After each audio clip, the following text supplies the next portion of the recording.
Well, no single industry in the American economy relies more on immigrant labor than livestock and meat production.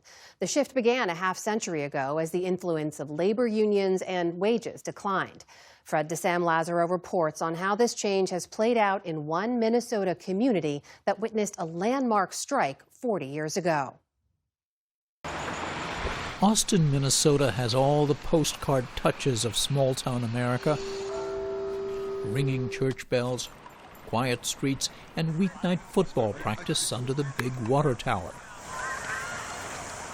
But it's in an adjacent football field where the Norman Rockwell imagery meets the 21st century.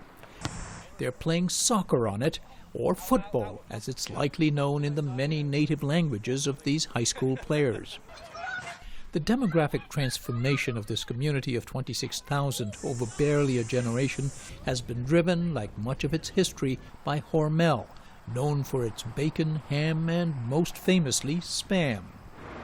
There is even a Spam museum downtown. You had a company that had been in this community for 70, 80 years, had prospered. And then suddenly in 1977, the company announced that their plant was hopelessly outmoded. Labor historian Peter Ratcliffe says Hormel, citing competitive pressures, sought and won tax breaks from the city and a wage freeze from the union in exchange for modernizing its plant and keeping it in Austin. And in 1984, that 7-year wage freeze expired, and the union sat down with the company expecting that wages were going to go up. And the company came to the bargaining table and said that they wanted a 23% wage cut. And at that point, all hell broke loose. We say give back, we say fight back. After months of agitation, 1,500 workers at the Austin plant walked off the job.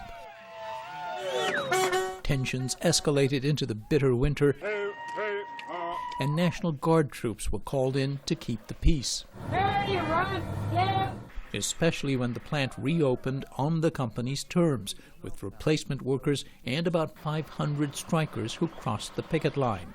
More than 1,000 who didn't lost their jobs. I'd like to ask you to make this Mass a special Mass for prayers for all of the community of Austin. The strike divided church congregations, fraternal groups, and even families. It really hurts. Unlike his brother, Ronald Bergstrom returned to the plant. He took his position, I took mine. And since before Christmas, we haven't talked. Mom called me the other day and says, "Why don't you go on and get your job back?" And I said, "Well, one scab and a family's enough." We reached out to the Bergstrom brothers. They are now reconciled after years of being estranged. But they, like many others from that time, from both sides of the picket line, did not wish to revive painful memories. For its part, the Hormel company also declined to participate, saying it had moved on from the strike. There's a lot of people living here that didn't grow up here. Race Hardy grew up here, and as a teacher, he's seen the demographic shift up close. I graduated in 1982. How many of your contemporaries are still in town? I would say 20%. And now Austin is a majority minority school district. So people who identify as Caucasian are the minority. And at the time of the strike, it was 98%. Race's father, William Hardy, spent 46 years at the Hormel plant, starting right after high school. And when I was growing up, he worked in rendering. So rendering means essentially cleaning out the guts of a... So it's all the stuff that we're not going to eat. The job did support a solid middle-class lifestyle for the Hardy family, one that encouraged higher education, and from his father and fellow meatpackers, this advice. They said, don't go work in the plant. Go get a job where it's not going to wear your body out.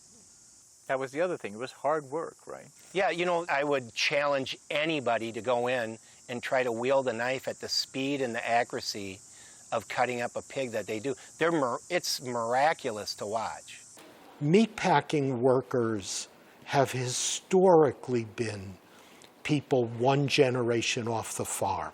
Today, The workers are fresh off the farm in Eritrea, in Togo. Do people connect the Hormel strike with the immigration that followed? Oh, absolutely. Tom Steen is a former mayor of Austin and police officer. Even though some in this nearly all-white community were unhappy with so many new arrivals, the community, and especially police, had to take a nuanced approach to immigration enforcement, he says. If they committed a crime, they were gone, but we just weren't going to, stop people on the street and say, okay, let's see your papers, because it was disrupting a lot of the families and stuff in town. It would have disrupted production at Hormel as well, right? Oh, for sure. We had to integrate. It was just the future. I was looking for a better life and a better opportunity because I grew up in a refugee camp. Obala, originally from Ethiopia, first arrived in Maryland, but it was his mother who came to Austin for a job, invited here by a relative. She told my mom, this town is really quiet, good place, you will find a job. It doesn't matter you speak English or not. What did she do at Hormel? She was working on the line in the hem bonding department. He barely spoke English when he arrived, but went on to get a college degree and now works as a team leader at Hormel. So you represent something very different than what's represented on this wall. Yes. And in 2020, Obala became the first ever non-white member of Austin City Council.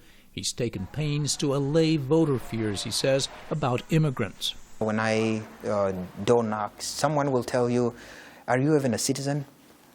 And I do have to tell people or prove myself, we are not here to create any crime. The good thing, the majority of Austin, they were ready for change.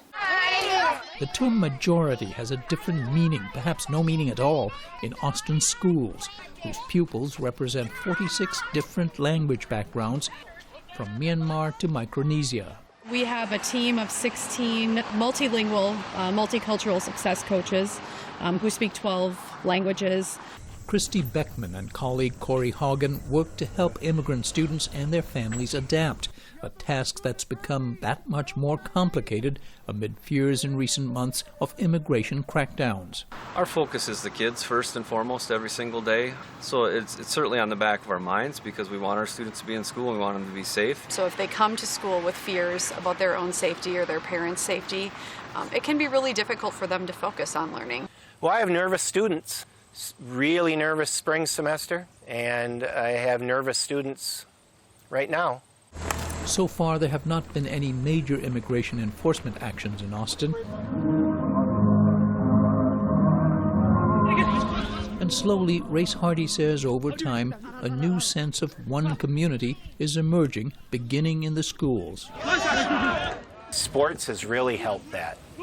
We've had successful soccer here. And that wasn't a thing, I would imagine, in 1985. No, we didn't even have high school soccer. Austin didn't. Amid the heated national debate about immigration in a region where President Trump remains popular, immigration has brought a nervous prosperity to Hormel and its hometown. For the PBS NewsHour, this is Fred DeSam Lazaro in Austin, Minnesota.